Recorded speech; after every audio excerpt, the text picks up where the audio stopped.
It just seems like all students are buying iPads these days. Heavy bags have just been replaced by this one piece of tech, which is the iPad. And these days, everyone you see is using an iPad, whether it is your friends in college, whether it is your favorite YouTubers, and whether it is anyone else around you. Everyone just seems to be talking about iPads. But in this video, I'm gonna tell you whether you really need to buy an iPad for your college. I'm gonna compare an iPad with a laptop, and finally I'm gonna help you pick the right iPad or the right tablet for you and your needs. And in the end, I've included some bonus tips with respect to accessories and discount offers that you could check out. Hello everyone, welcome back to my channel. I am Tanmay Bhandari and I'm a final year medical student at BJMC Pune. I bought my iPad back when I was in second year, which is 2 years back approximately, and this iPad cost me around 83,000 rupees effectively.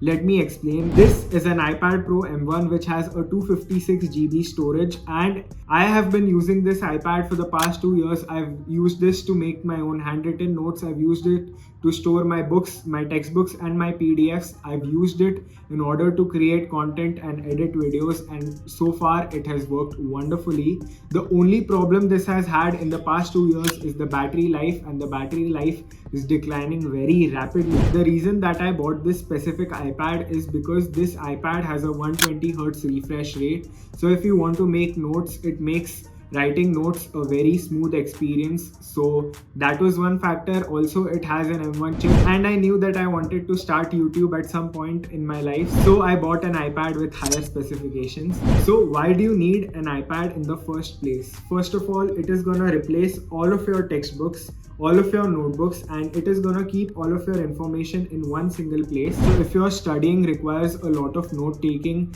a lot of memorization, and reading from a lot of textbooks, it's better if you take an iPad. So if you read PDFs from your phone, first of all, you might get distracted by this infamous app called Instagram and Threads. Next thing that could happen to you is that the screen is so small you might not be interested in studying. And the third thing is that your phone storage could get full, and it's better if you get an iPad. And if you take handwritten notes, having an iPad just makes everything so amazing, because you can literally search your notes with the search function. You can find each and every word that you've written ever on this iPad in this iPad itself, and it's very easy to navigate it. Third thing is that you can easily make changes. You can add diagrams, you can add pictures in this iPad to make your notes more immersive and more complete. Another thing that no one talks about is that if you are a medical student or a student of any kind, you are going to spend a lot of money on textbooks, notebooks and stationery of any kind. This could range from 20,000, and you know there's no upper limit, especially for girls who like fancy stickers and all in their notebooks. So that's there.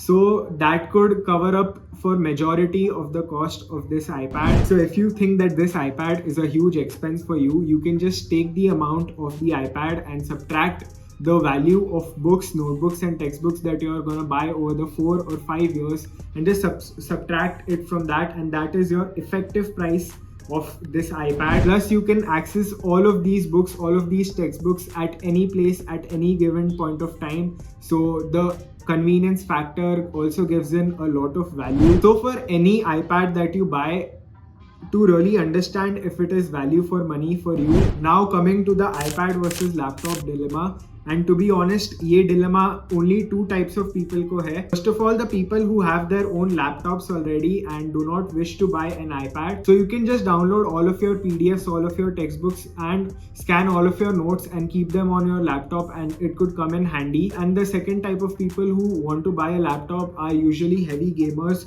who are really interested in gaming. So for them, I want to ask is that, are you really that passionate about gaming that you want to sacrifice on making handwritten notes? And for those who are confused between buying a gaming laptop to play games and to buy an iPad for studies, there is only one major difference between these two, and rest everything is the same. First of all, what is more important to you, handwritten notes or playing games? If you are someone who does not take handwritten notes that much and can easily get through their college degree without taking handwritten notes, you can get a gaming laptop and enjoy your college life while playing games with your friends. And another thing that you need to take into consideration is that if you're using any kind of apps or video lectures that would not allow you to play their video lectures on your laptop, for example apps like PrepLadder, Dams, Marrow, Bhatia. In medicine they don't allow you to play your video lectures on your laptop, so you have to have a phone or an iPad. Or if you're not going to watch your video lectures that much, it's easier to have just continue with a laptop if you're so keen into playing games and if that's your passion. So now moving on to the next point, whether you should buy a Samsung tablet or whether you should buy an iPad.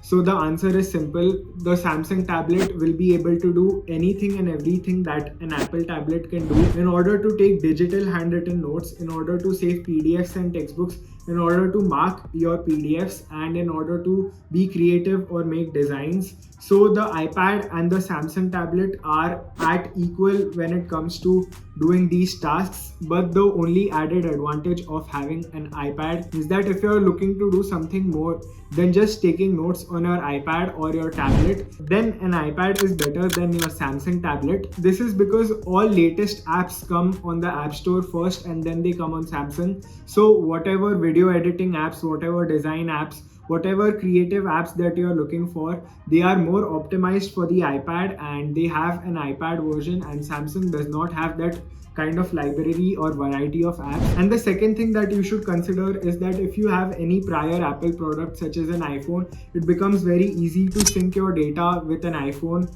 So that is an added advantage of the ecosystem. This same thing applies to Samsung, because if you have a Samsung phone, then it becomes easier to apply things to your iPad or send and receive stuff. Now if you're still here in this video and if you still want to buy an iPad, I'm going to tell you which exact iPad is the best for you so that you get most value for money and you don't end up unnecessarily overspending on your iPad. So we are on the Apple website right now, and Apple is doing a student discount right now, and if you want to get a good amount of student discount and get an Apple Pencil for free, you can go to their website and get verified by Unidays in order to avail your discounts. So right now we have the iPad Pro, we have iPad Air, we have the iPad 10th generation, we have the iPad 9th generation, and we have the iPad mini. So the number one thing that you need to look for in order to take good kind of notes is the refresh rate of the iPad and the storage of the iPad. So for someone who's just going to take notes and not have anything else stored on their iPad, 128 GB is more than enough. You don't need more storage than that. But if you want to create content, if you want to store your videos on your iPad or store any kind of information, it's better if you go for a higher model. Other than that, let's start with the cheapest iPad. The cheapest iPad starts at 33,900 rupees.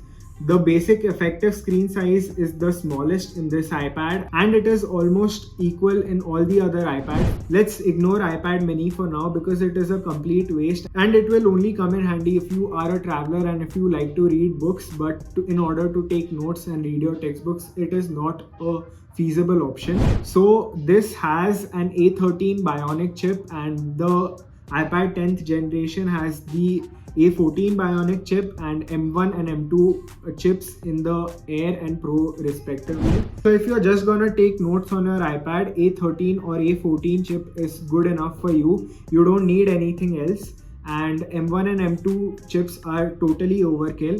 The camera does not matter that much. Touch ID or Face ID also does not matter that much.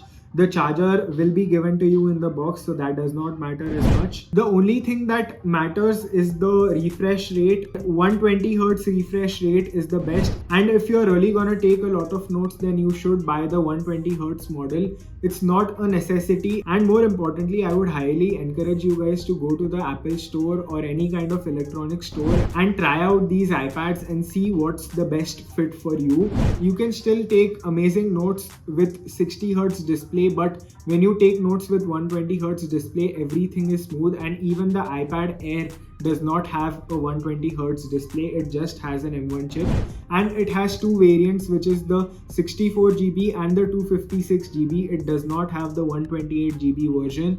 So there's no point in buying the iPad Air, because if you're gonna buy 256 GB iPad Air, it is just 5 to 6,000 rupees cheaper than the iPad Pro, which is 128 GB. So you would rather go for an iPad Pro or you can buy an iPad 10th generation, because this is the latest iPad and it would get software updates for a longer period of time, and it could last you potentially 6 months to a year more than an iPad 9th gen. Now we look at the best accessories for an iPad. So if you want to turn your iPad into a laptop, you can just buy this keyboard, which is the Logitech K380 keyboard, and I have a Logitech mouse along with it. All the links are in the description, and along with that I have bought an Apple Pencil. But if you're trying to save a little bit of money, what you can do is you can sell your Apple Pencil on OLX, or what you can do is you can just take this Apple Pencil, you can sell it on OLX, and you can buy the pencil that I have put in the description, and it is a 2 to 4,000 rupee pencil,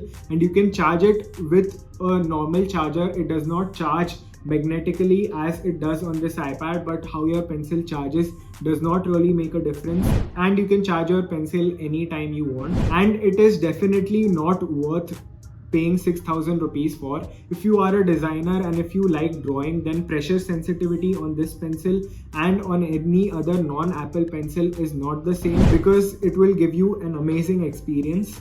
But other than that, if you just want to take notes, you can buy the 2 to 4,000 rupee pencil that I have put in the description. The most important thing that you are going to need on an iPad is this case. I have an ESR case, and this is the best case that I could find on iPad, so I'm putting a link for that in the description below. So if you are looking for an amazing iPad setup, you should go ahead and watch this video, or if you are looking for a long-term review of the iPad Pro, you can click on this video. I'll see you guys in the next one. Peace.